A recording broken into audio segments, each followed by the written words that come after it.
সমাজক প্ৰেৰণা যোগাই আহিছে। অসমৰ অন্যতম আদিম খিলঞ্জীয়া জনগোষ্ঠী আৰু বহু ধৰ্মীয় পৰম্পৰাৰ গৰাকী কাৰ্বিসকলৰ চহকী সভ্যতা গঢ় লৈ উঠিছিল ৰংখাঙত। ৰংখাং ৰাজ্যতে কাৰ্বিসকলে চৰচেং, মুখিম, পিটং, তামু, ৰংহাং, ৰংবং আদি 12খন ঠাইত ৰাজধানী পাতি তেওঁলোকে সেই ঠাইত কাৰ্বি নীতি নিয়ম, পৰম্পৰা আৰু কলা সংস্কৃতিৰ নিয়মীয়া চৰ্চা কৰিছিল। ৰংখাং অঞ্চলতে ৰাংচিনা, চাৰ্প, লোকাচেন, থংনকবে, চিঙমু আদি বিখ্যাত সমাজ সংস্কাৰক আৰু বীৰৰ জন্ম হৈছিল। ৰাংচিনা চাৰ্পৰ কাৰ্বি সমাজলৈ সংগীতৰ ক্ষেত্ৰত যি বৰঙণি, তাৰ বাবে তেওঁ সংগীতৰ আদিগুৰুৰ স্বীকৃতিও লাভ কৰিছে। বিখ্যাত জিৰকে কেদাম অনুষ্ঠানৰ যোগেদিও ৰাংচিনাই কাৰ্বি ডেকা গাভৰু সমাজক বিভিন্ন কাম কাজৰ নিয়মীয়া প্ৰশিক্ষণ দিছিল। চচেঙত ছত্ৰেছই কাৰ্বি সামাজিক আৰু প্ৰশাসনিক অনেক বিধি বিধান সৃষ্টি কৰিছিল। থংনকবেৰ নিচিনা শক্তিশালী আৰু জনপ্ৰিয় বীৰ কেৱল কাৰ্বি ৰজাৰে নহয়, জয়ন্তীয়া ৰজাৰো মুখ্য সেনাধিনায়ক পদত অধিষ্ঠিত হৈছিল।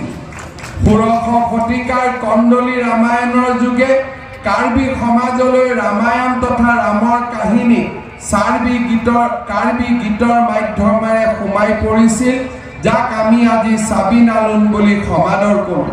ৰংখাঙৰ যোগেদিয়ে ভৈয়ামৰ সমাজ আৰু সংস্কৃতিৰ লগত কাৰ্বিসকলৰ চিনাকি হৈছিল। সকলো খিলঞ্জীয়া সমাজৰ দৰে কাৰ্বিসকলেও সকলো এলেকাতে কোনো নহয় কোনো অতীন্দ্ৰিয় শক্তি বা অধিপতি থকা বুলি বিশ্বাস কৰে। এই অতীন্দ্ৰিয় শক্তিসমূহক সন্তুষ্ট কৰি পাৰস্পৰিক একেধৰণৰ বুজাবুজিৰ মাজেৰে সহাৱস্থান কৰিব পাৰি বুলি থকা লোকবিশ্বাসৰ আধাৰতে কাৰ্বি সমাজৰ পৰম্পৰাগত ধৰ্ম আৰণ-বাৰিমৰ সৃষ্টি হৈছিল। আৰণ-বাৰিমৰ মতে সকলো বস্তুৱে মৌলিকভাৱে একে প্ৰকৃতিৰ আৰু ইটোৱে সিটোৰ লগত একেধৰণৰ পাৰম্পৰিক ক্ৰিয়াকলাপত ভাগ লয়। কাৰ্বিসকলে কু অভিপ্ৰায় আৰু উপকাৰী উভয় সত্তাকে বিশ্বাস কৰে। আৰণ-বাৰিমৰ সৈতে জড়িত ধৰ্মীয় বিশ্বাস অনুসৰিয়ে কাৰ্বিসকলে পূৰ্বপুৰুষৰ আত্মাৰ লগতে ক্ষেত্ৰভেদে বাঘ, হাতী আদি বনৰীয়া জীৱ-জন্তুৰ আত্মাকো পূজা কৰে। কাৰ্বি লোকবিশ্বাস অনুসৰি প্ৰতিটো ক্ষেত্ৰই পবিত্ৰ আৰু সকলো ক্ষেত্ৰৰে একোজন নিৰ্দিষ্ট অধিপতি থাকে। কাৰ্বি যোজনাতে আছে টেপলং ইচি মূৰ্তি এডং ঠেংপি এৰং আৰণা মিনুত, তিলাই তিলাই দেৱতা, গছে গছে ভূত প্ৰেত। কাৰ্বিসকলৰ এই ক্ষেত্ৰীয় অধিপতিসকলৰ সৈতে এক আত্মিক সংযোগ স্থাপনেৰে ভাৰসাম্যতা ৰক্ষা কৰি পাৰম্পৰিক অস্তিত্ব বজাই ৰাখিব পাৰি বুলি বিশ্বাস কৰে। সেই শক্তিসমূহৰ সৈতে সন্তুলন ৰক্ষা কৰা আৰু দ্বৈতবাদ, এই দুয়োটাই হৈছে কাৰ্বি ধৰ্মীয় বিশ্বাসৰ প্ৰাথমিক দৰ্শন। আত্মাই পুনৰ জন্ম ল'ব পাৰে বুলি এই ধৰ্মত মানি লোৱা হয়। কাৰ্বি ধৰ্মীয় বিশ্বাসত নৰক আৰু স্বৰ্গৰ কোনো স্থান নাই। কাৰ্বি ধৰ্মীয় বিশ্বাস মতে মৃত্যুৰ পিছত মৃতকৰ আত্মাই ফি-ফু আৰং নামৰ পূৰ্বপুৰুষসকলৰ বাস কৰা গাঁৱলৈ যায় আৰু পিছত পুনৰ মৰ্ত্যলৈ ঘূৰি আহি মানুহ হিচাপে মেনচি মেনবাং হিচাপে জন্মগ্ৰহণ কৰে। কাৰ্বি ধৰ্মীয় বিশ্বাসত পৃথিৱীৰ সৃষ্টি, কাৰ্বি সমাজৰ পৰম্পৰাগত বাসস্থান আৰু ক্ষেত্ৰভিত্তিক অধিপতিসকলৰ আত্মাসমূহক উপাসনা কৰা প্ৰক্ৰিয়াটোত 9 সংখ্যাটোৰ অতিশয় গুৰুত্বপূৰ্ণ। আধুনিক নিউমাৰলজি বা সংখ্যাতত্বৰ আগতে কাৰ্বি সমাজে যে সংখ্যাতত্বৰ আৱিষ্কাৰ কৰিছিল, ইয়াৰ পৰা আমি অনুমান কৰিব পাৰোঁ। কাৰ্বিসকলৰ ধৰ্মীয় বিশ্বাসত থকা আকে নামৰ বিধি নিষেধক কাৰ্বি জনগোষ্ঠীৰ প্ৰতিজন লোকে সন্মান কৰাটো বাধ্যতামূলক। কাৰ্বিসকলৰ পৰম আৰাধ্য দেৱতা হৈছে হেমফু মুক্ৰাণ আৰু একমাত্ৰ দেৱী ৰাচিঞ্জা। হেমফু দেৱতাক পালনকৰ্তা, মুক্ৰাণ দেৱতাক স্বজনকৰ্তা হিচাপে কাৰ্বিসকলে মানি আহিছে। হেমফুৰ ভনীয়েক ৰাচিঞ্জা এফালেদি শক্তিৰ অধিষ্ঠাত্ৰী মহাকালৰূপী দেৱী, আনফালে শান্তি প্ৰদায়িনী মাতৃ। গৃহ দেৱতা, কৃষি দেৱতাৰ পূজা সেৱাৰ উপৰিও নানা ধৰণৰ বেমাৰ আজাৰ, অপয় অমংগল, মাৰি মাৰক আদিৰ পৰা ৰক্ষা পাবলৈ, বনৰীয়া জীৱ জন্তুৰ পৰা ৰক্ষা পাবলৈ মাটিত নাঙল লগোৱাৰ আগতে অনুকূল বতৰ আৰু শস্যৰ কাৰণে কাৰ্বিসকলে ঘৰৰ, গাঁৱৰ আৰু সমাজৰ মংগলৰ বাবে এই দেৱ দেৱতাসকলক কুকুৰা, গাহৰি আদি বলি দি পূজা কৰে। কাৰ্বিসকলৰ বিভিন্ন ধৰণৰ পূজাৰ ভিতৰত সজুন, ৰংকেন আৰু বলকেটেৰ এই তিনিটাই মুখ্য পূজা। কাৰ্বিসকলৰ পৰম্পৰাগত পূজা পাতলসমূহে সমাজখনক সমৃদ্ধ কৰি আহিছে। কাৰ্বি লোকবিশ্বাসত অনেক গৃহ দেৱতা আছে। গৃহ দেৱতাসকলক উদ্দেশ্য কৰি কাৰ্বিসকলে ঘৰুৱাভাৱে বিভিন্ন পূজা পাতল কৰে। ঘৰুৱা পূজা হিচাপে কাৰ্বিসকলৰ ডাঙৰ পূজা হৈছে সজুন পূজা। এই পূজাত পূজিত দেৱতা হৈছে স্বৰ্গৰ দেৱতাসকল আৰু প্ৰধানকৈ স্বৰ্গৰ অধিপতি বাৰিঠে, অৰ্থাৎ আমাৰ ভাষাত ইন্দ্ৰ দেৱতা। সেয়ে সজুন পূজাক স্বৰ্গ পূজা বা চৰক পূজা বুলিও কোৱা হয়। কাৰ্বিসকলৰ মাজত প্ৰচলিত লোকবিশ্বাস মতে স্বৰ্গৰাজ বাৰিঠে বিভিন্ন সময়ত অৱতাৰ লয়। প্ৰতিটো অৱতাৰত প্ৰদৰ্শন কৰা তেওঁৰ মহিমাবোৰক বিশেষভাৱে গুৰুত্ব দিয়া হয় আৰু সেই অৱতাৰ অনুযায়ীয়ে সজুন পূজা পতা হয়। প্ৰতিটো অৱতাৰৰ একোটা মনোৰম কাহিনী আছে। কাহিনীবোৰ পুৰুষাৰ বা পুৰোহিতসকলে গোপনে ৰাখিব লাগে। কেতিয়াবা কাহিনীবোৰ ক'লেও সম্পূৰ্ণ কৰিব নোৱাৰে। গৃহস্থৰ পৰিয়ালত কিছু অপায় অমংগল সঘনাই দেখা দি থাকিলে সজুন পূজা পাতিব লাগে। ৰংকেৰ হৈছে কাৰ্বিসকলৰ কৃষিভিত্তিক পূজা অনুষ্ঠান। কোনো এখন গাঁও বা অঞ্চলৰ মংগলৰ অৰ্থে সামূহিকভাৱে এই পূজা আগবঢ়োৱা হয়। ৰংকেৰ পূজাত কাৰ্বি লোকবিশ্বাসৰ হেমফু, মুক্ৰাণ, ৰাচিঞ্জা, চনপি, চাৰচন থানপি, থান কেহিনী, বামন কেহিনী, লাংলে লংলে আদি দেৱতাসকলৰ বেদী সাজি পূজা কৰা হয়। দেৱতা অনুসৰি বলিৰ বাবে কুকুৰা, চৰাই, ছাগলী আৰু গাহৰি আদি লোৱা হয়। কৃষিৰ সৈতে ওতঃপ্ৰোতভাৱে জড়িত কাৰ্বিসকলে ভাল খেতিৰ কামনা কৰি বতৰ ভিত্তিক পূজা অনুষ্ঠান পালন কৰি আহিছে। এইবোৰৰ ভিতৰত বতৰ কেইবোৰ অন্যতম। ইয়াক অলকেটেৰে পূজা বুলিও কোৱা হয়। ৰাজধানীত অনুষ্ঠিত আৰু ৰাজ বিষয়াসকলে প্ৰধান ভূমিকা লোৱা এই পূজা লিণ্ডকপৰ পৃষ্ঠপোষকতাত অনুষ্ঠিত হ'লেও এই পূজাৰ পুৰোহিত কাঠাৰ পহে সৰ্বা। এই পূজাত প্ৰজাসকলৰ প্ৰতিনিধিত্ব কৰে লংৰিৰ শাসনকৰ্তা হাৱেকসকলে। সমাংকান হ'ল কাৰ্বিসকলৰ শ্ৰাদ্ধ অনুষ্ঠান। সম মানে জম আৰু কান মানে নৃত্য। ইয়াৰ পৰাই সমাংকান শব্দৰ উৎপত্তি বুলি বহু সংখ্যক লোকে মত পোষণ কৰে। কোনো এজন ব্যক্তিৰ মৃত্যু হ'লে কাৰ্বিসকলে প্ৰথা অনুযায়ী শৱ দাহ কৰে। সাধাৰণতে মৃত্যুৰ 3 দিনৰ দিনা মৃতকৰ আত্মাৰ সদ্গতিৰ বাবে পূজা এভাগ আগবঢ়াই সিমানতে সামৰণি মৰা হয় যদিও কোনোৱে সুবিধা অনুযায়ী কেইবছৰমান পিছত হ'লেও সমাংকান অনুষ্ঠান পাতি মৃতকৰ আত্মাৰ মুক্তি কামনা কৰে। কেইবা পুৰুষৰ বাবে একেলগেও সমাংকান পাতিব পাৰে। অতীজৰ পৰা পালন কৰি অহা এই সমাংকান সামাজিক পদমৰ্যাদা অনুসৰি কাণফলাফা, লাংটুক আৰু হাৰনে এই 3 প্ৰকাৰে উদযাপন কৰি অহা হৈছে। লোক পৰম্পৰাৰে সমৃদ্ধ কাৰ্বি সমাজৰ জীৱন পূজা পাতল, কৃষি কৰ্ম, জন্ম মৃত্যুৰ বিবাহ আদি সকলো দিশ কাব্য সংগীত আৰু নৃত্যৰ বান্ধনেৰে বান্ধ খাই আছে। সংগীতত বিশেষকৈ পাৰদৰ্শী লুনচেকসকল আৰু মৃত্যু আৰু শ্ৰাদ্ধ আদি উপলক্ষত বিশেষ ধৰণৰ বিলাপ গীত গোৱা পতিয়সী উচেপিসকলে সমাজত বিশেষ শ্ৰদ্ধা আৰু আদৰ লাভ কৰে। পৰম্পৰাগত গীত মাতৰ প্ৰতি শ্ৰদ্ধা আৰু উৎসুকতাৰ বাবে কাৰ্বি সমাজত তেওঁলোকৰ ওপৰত দৈবিক শক্তিৰ উৎপত্তিৰ কল্পনা আৰোপ কৰা হয়। কাৰ্বি লোক সমাজৰ জীৱনৰ মাজেদি সমুজ্জ্বল হৈ উঠা আন এটা বৈশিষ্ট্য হ'ল ন্যায় আৰু সততাৰ প্ৰতি কাৰ্বি সমাজৰ ঐকান্তিকতা। সততা আৰু ন্যায়ৰ শ্ৰেষ্ঠতা আৰু অসততা আৰু অন্যায়ৰ অপকৰ্ম বহু সংখ্যক কাৰ্বি লোককাহিনী আৰু গীতৰ উপজীব্য। কাৰ্বি লোককথা আৰু অন্যান্য কাহিনীৰ মূল চৰিত্ৰসমূহ বহু সময়ত ঘাত প্ৰতিঘাতৰ সন্মুখীন হয়। কেতিয়াবা কেতিয়াবা তেওঁলোকৰ জয় হয়।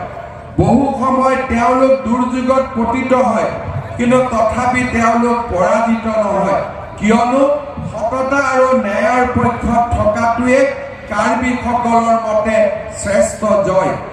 কাৰ্বি জনগোষ্ঠীৰ সামাজিক ৰীতি নীতিসমূহ তেওঁলোকৰ দৈনন্দিন জীৱনত পালন কৰি অহা লৌকিক বিশ্বাসৰ মাজেদিও প্ৰকাশ পাই আহিছে।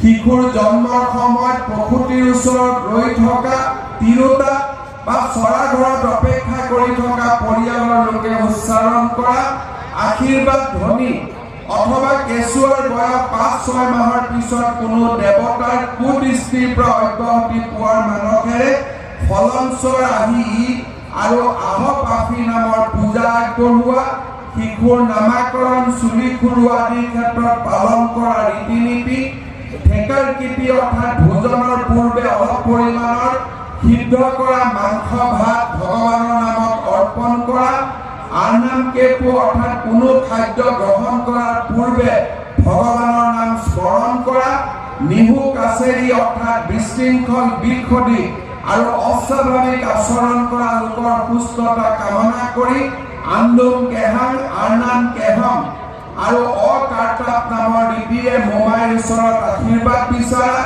কাছাৰবি অৰ্থাৎ বিবাহিতা স্ত্ৰীয়ে স্বামীৰ আগে আগে যোৱা ৰীতি বা প্ৰথাৰ উপৰিও বিবাহ মৃত্যু আৰু শ্ৰাদ্ধ আদিকে ধৰি বিভিন্ন উপলক্ষত কাৰ্বি সমাজত মানি চলা ৰীতি নীতিবিলাকে জনগোষ্ঠীটোৰ চহকী পৰম্পৰাৰ নিদৰ্শন দাঙি ধৰিছে। আজি আমি আৰম্বাৰীমৰ এই অনুষ্ঠানত সংহাৰী আহোম শিল্পত আমি আমাৰ এই ধৰ্ম আৰু উপাসনাৰ যি এক প্ৰকাৰ ক'ব গ'লে দৰ্শন, সেই দৰ্শনক আমি আকৌ এবাৰ সোঁৱৰণ কৰিছোঁ। কাৰ্বি সমাজ অসমৰ ভিতৰতে ভাৰতৰ ভিতৰতে এটা আটাইতকৈ পুৰণি সমাজ। মই কাৰ্বিসকলৰ দুটা কথাৰ প্ৰতি দৃষ্টি আকৰ্ষণ কৰিব খুজিছোঁ। আমাৰ ভাৰতত বা আমাৰ অসমত বহুত নতুন ধৰ্ম আহিছে। এতিয়া আমাৰ মনত প্ৰশ্ন হ'ল, এই ধৰ্মবিলাক অহাৰ আগতে কাৰ্বি সমাজ কেনেকৈ জীয়াই আছে? আগত হস্পিটালো নাছিল, পাহাৰত জন্তু আছিল, মেলেৰিয়া আছিল, পাহাৰে ভৈয়ামে অসুখ আছিল, পাহাৰে ভৈয়ামে জীৱন কষ্টৰ আছিল, খেতি বাতি কষ্টৰ আছিল, ডক্তৰ নাছিল, হস্পিটাল নাছিল, আৰু আজি আৰম্ভ হোৱা নতুন ধৰ্মবিলাকো নাছিল। যদি আজি নতুন ধৰ্মবিলাক ৫,০০০ বছৰ ৩,০০০ বছৰ আগত থাকিলেহেঁতেন, তেতিয়াহ'লে আমি ক'লোহেঁতেন যে সেই ধৰ্মসমূহৰ কাৰণে আমি জীয়াই আছিলোঁ। কিন্তু সেই ধৰ্মবিলাক কাৰ্বি আংলঙত কিমান দিন আগত আহিলে? ৫০ বছৰ ৬০ বছৰ। কাৰ্বিসকলৰ পুৰণা যদি বৈশিষ্ট্য চাব যাওঁ, কাৰ্বি জাতি ৫,০০০ বছৰ পুৰণা। তেতিয়াহ'লে কাৰ্বিসকল ইমান দিন ধৰি আজি এই ৫০ বছৰ 1948ৰ পৰা বা ব্ৰিটিছৰ ১০০ বছৰ যদি বাদ দিওঁ, তাৰ আগৰ ৪,৯০০ বছৰ কাক উপাসনা কৰি আমি জীয়াই আছিলোঁ? যদি এই প্ৰশ্নৰ যদি আমি উত্তৰ বিচাৰোঁ, উত্তৰ আহিব যে আমি জীয়াই আছিলো আমাৰ সংহাৰী ধৰ্মক পালন কৰি আৰম্ভণিক পালন কৰি। আজি আমাৰ লোকসকলে মোৰ দেউতা, মোৰ ককা দেউতা, মোৰ আজু ককাই যি ধৰ্ম পালন কৰিছিল সেই ধৰ্ম বেয়া।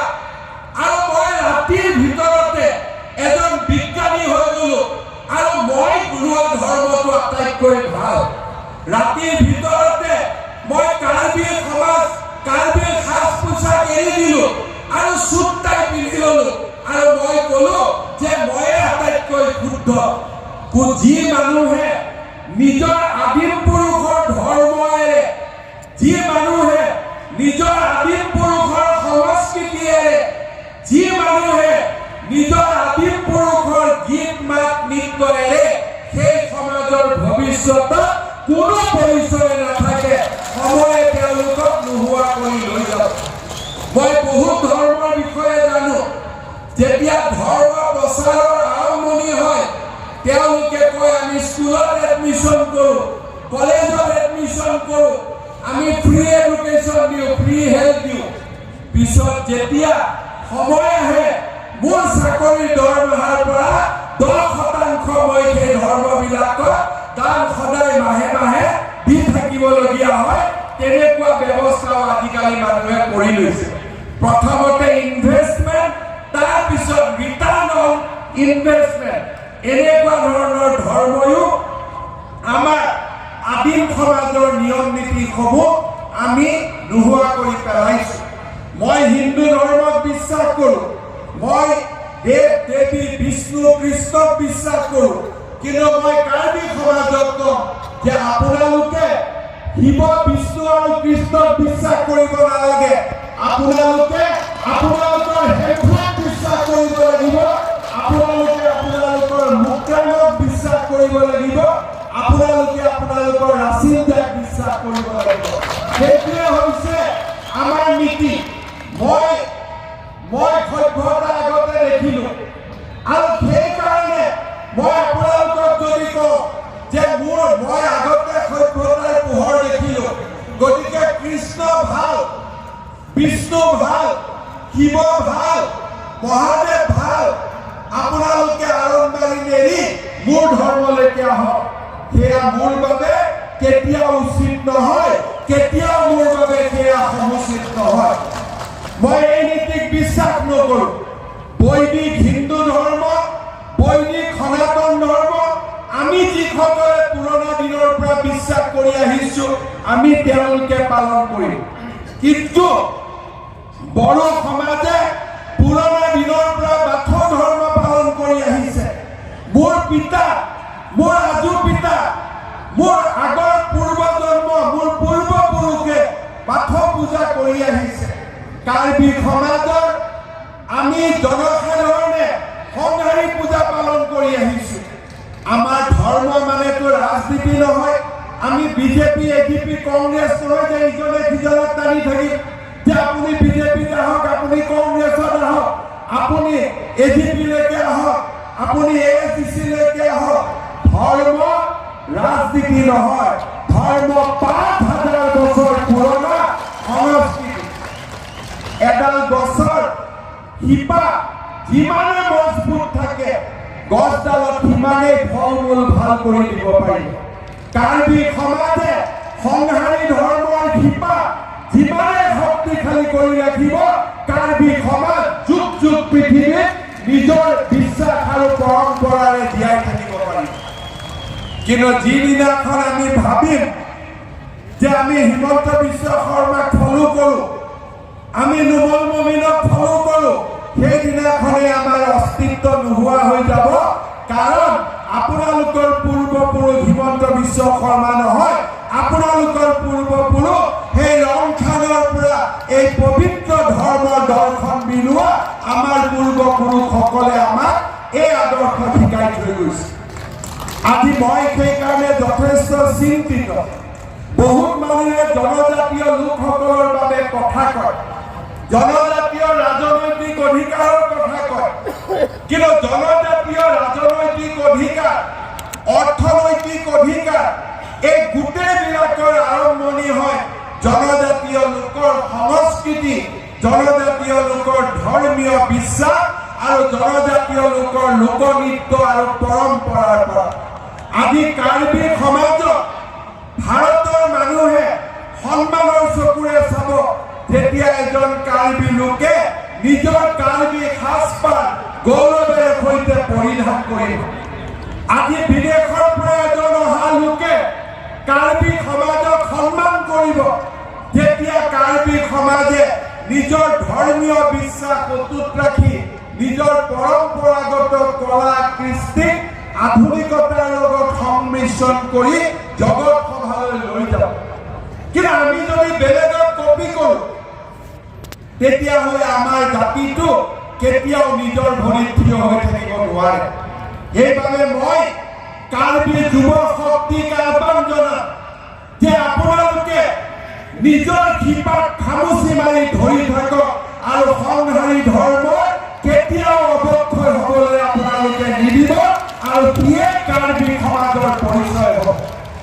আজি আমাৰ প্ৰথমবাৰৰ বাবে এই আৰ্মচিং ৰুম যি আয়োজন কৰি আপোনালোকে আজি কাৰ্বি পৰম্পৰাগত লোক বিশ্বাসক জগত সভালৈ লৈ যোৱাৰ বাবে যি প্ৰথম খোজ পেলালে তাৰ বাবে মই আপোনালোকক অভিনন্দন জনাইছোঁ। মই বিশ্বাস কৰোঁ যে কাৰ্বি সংহাৰী ধৰ্মই বৰ্তমান আন পৰম্পৰাৰ দৰে নিজক সুসংগঠিত কৰি ল'ব লাগে।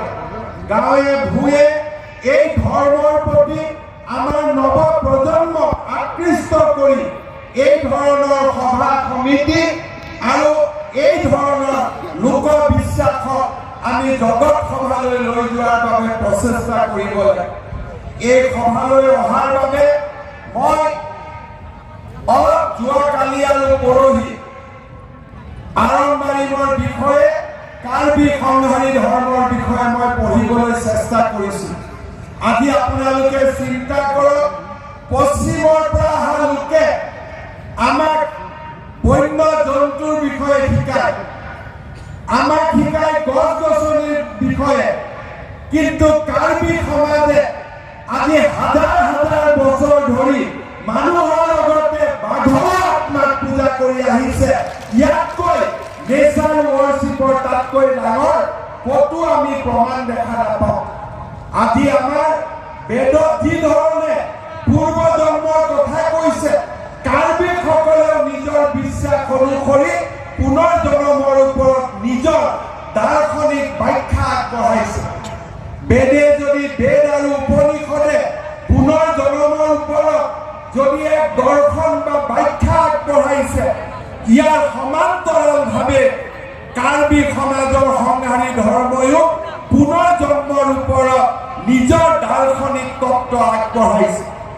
আমাৰ যি ধৰণে বেদ উপনিষদৰ শিক্ষাৰ ওপৰত বহুত চৰ্চা হৈছে, বহুত আলোচনা হৈছে, যদি কাৰ্বি সংহাৰী ধৰ্মৰ ওপৰতো কাৰ্বি পণ্ডিতসকলে আলাপ আলোচনা কৰে, থেচিছ আদি প্ৰস্তুত কৰাৰ কাম আৰম্ভ কৰে, তেতিয়াহ'লে মই বিশ্বাস কৰোঁ যে পৃথিৱীৰ আটাইতকৈ সন্মানৰ ধৰ্মসমূহৰ ভিতৰত কাৰ্বি সংহাৰী ধৰ্মই স্থান পাব, তাত মোৰ কোনো সন্দেহ নাই।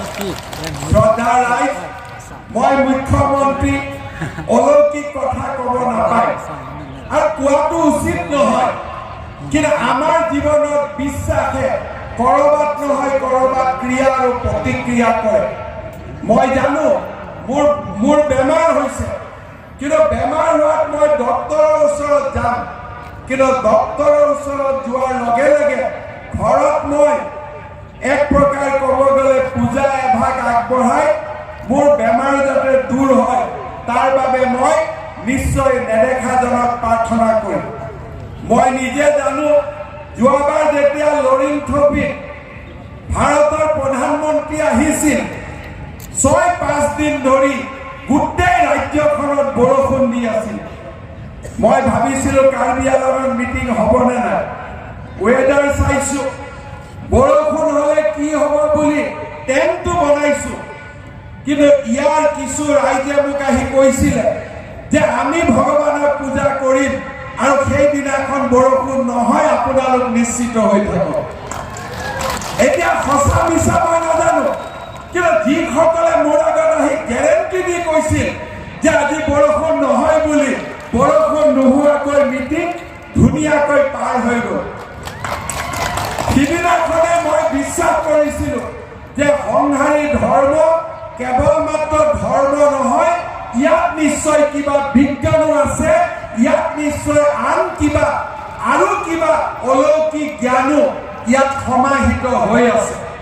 মই সেইকাৰণে কাৰ্বি নৱপ্ৰজন্মক আহ্বান জনাম যে আমাৰ কাৰ্বি সংহাৰী ধৰ্ম আমি বিজ্ঞানৰ দৃষ্টিৰ পৰা, পৰিৱেশ ৰক্ষাৰ দৃষ্টিৰ পৰা, গ্ল'বেল ৱাৰ্মিঙৰ দৃষ্টিৰ পৰা আৰু আমাৰ পৰম্পৰাগত বিশ্বাসৰ দৃষ্টিৰ পৰা আপোনালোকে এই ধৰ্মক আৰু অধিক গৱেষণা কৰি এই ধৰ্মৰ নিহিত আৰু ইয়াত লুকাই থকা বিভিন্ন সম্পদসমূহ উদ্ধাৰ কৰি ইয়াক আপোনালোকে জগত সভালৈ লৈ যাওক। আটাইতকৈ ডাঙৰ সমস্যা আমাৰ সনাতন হিন্দু ধৰ্মতে হওক বা আমাৰ সংহাৰী ধৰ্মতে হওক যে আমি শ্ৰুতিৰ ওপৰত বিশ্বাস কৰোঁ। আগতে আমাৰ কোনেও লিখি থৈ যোৱা নাই, গুৰুৱে শিষ্যক দিয়ে, সেই শিষ্যই গুৰু হৈ শিষ্যক দিয়ে, অৰ্থাৎ শ্ৰুতি আৰু স্মৃতিৰ ওপৰত এই ধৰ্ম, আমাৰ ধৰ্মসমূহৰ ভেটি নিৰ্মাণ কৰা হৈছিল। যিহেতু শ্ৰুতি আৰু স্মৃতি মেমৰাইজ কৰা, ইয়াক বুজি পোৱা মানুহৰ সংখ্যা লাহে লাহে কমি আহিছিল, সেইকাৰণে ইয়াৰ ভিতৰত বহুতো গুৰুত্বপূৰ্ণ দৰ্শন হয়তো হেৰাই যাব পাৰে। কিন্তু আমি যেতিয়া ইয়াৰ প্ৰকৃত গৱেষণা কৰি পুৰণা লোকসকলৰ লগত কথা পাতি, পাহাৰত থকা আমাৰ পুৰণা লোকসকলৰ সৈতে আলোচনা কৰি এই লুকাই যোৱা, হেৰাই যোৱা বিভিন্ন সম্পদো আমি পুনৰ এবাৰ উভতাই আনিব পাৰিম। সেয়ে মই আপোনালোকক অনুৰোধ জনাওঁ যে গছৰ যেনেকৈ শিপা শক্তিশালী হৈ থাকিব লাগিব, কাউন্সিলে কিমান পাৱাৰ পালে, কিমান নাপালে, কিমান ৰাস্তা বনালো, কিমান নাপালো, সি আধুনিকতাৰ প্ৰমাণ দিব। কিন্তু কাৰ্বি সমাজক যদি কোনোবাই যুগ যুগ ধৰি জীয়াই ৰাখিব, সেয়া হৈছে আৰম্বাৰী আৰু সংহাৰী ধৰ্ম। আৰু সেইকাৰণে আপোনালোকে এই ধৰ্মৰ গৱেষণা, এই ধৰ্মৰ উপাসনা, এই দুয়োটাই যাতে আপোনালোকে আগুৱাই লৈ যায়, তাৰ বাবে মই পুনৰ এবাৰ আপোনালোকক আহ্বান জনাম। মই আজি আপোনালোকক সঁচাকৈ অন্তৰৰ পৰা ধন্যবাদ জনাইছোঁ। কাৰ্বি আংলঙত মই বহুতবাৰ আহিছোঁ, বহুত ৰাজনৈতিক অনুষ্ঠান, সাংস্কৃতিক অনুষ্ঠান মই দেখা পাইছোঁ, কিন্তু মোৰ যোৱা 20 বছৰৰ ৰাজনৈতিক সময়ছোৱাত কাৰ্বি আংলঙত অনুষ্ঠিত আটাইতকৈ ভাল লগা সভা এইখনে বুলি মই নিঃসন্দেহে ক'ব পাৰোঁ। মই ভাবোঁ যে প্ৰতিটো বছৰতে আপোনালোকে এই ধৰণে সভা সমিতি আয়োজন কৰি কাৰ্বি সংহাৰী ধৰ্মৰ বিষয়ে নৱপ্ৰজন্ম আৰু জগত সভা আপোনালোকে পৰিচয় কৰাই দিয়াৰ বাবে এই ধৰণৰ ব্যৱস্থা যাতে আপোনালোকে সদায় গ্ৰহণ কৰে। আমাৰ ৰাজ্য চৰকাৰে জনজাতীয় লোকসকলৰ ভাষা, কলা, কৃষ্টি আৰু ধৰ্ম যাতে হেৰাই নাযায়, তাৰ বাবে আমি বিভিন্ন প্ৰচেষ্টা হাতত লৈ আহিছোঁ। ভাষাৰ ক্ষেত্ৰত এলিমেণ্টাৰী এডুকেশ্যনলৈকে জনজাতীয় ভাষা, সংস্কৃতিৰ ক্ষেত্ৰত বিভিন্ন ধৰণৰ ব্যৱস্থা আৰু ধৰ্মীয় বিশ্বাসক ৰক্ষণাবেক্ষণৰ কাৰণে আমি ইণ্ডিজেনাছ ফেইথ আৰু কালচাৰ ডিপাৰ্টমেণ্ট আমি গঠন কৰিছোঁ। মই আপোনালোকক বিশ্বাস দিব খোজো যে সংহাৰী ধৰ্মক আগবঢ়াই লৈ যাবৰ কাৰণে আপোনালোকক য'তে আৰ্থিক সহায়ৰ প্ৰয়োজন হ'ব, য'তে আপোনালোকক পুঁজিৰ প্ৰয়োজন হ'ব, আমাৰ ইণ্ডিজেনাছ ফেইথ এণ্ড কালচাৰ ডিপাৰ্টমেণ্টৰ পৰা আমি আপোনালোকক মুকলিভাৱে সহায় কৰিম। সেই প্ৰতিশ্ৰুতি মই আজিৰ সভাতে মই পুনৰ এবাৰ দাঙি ধৰিছোঁ।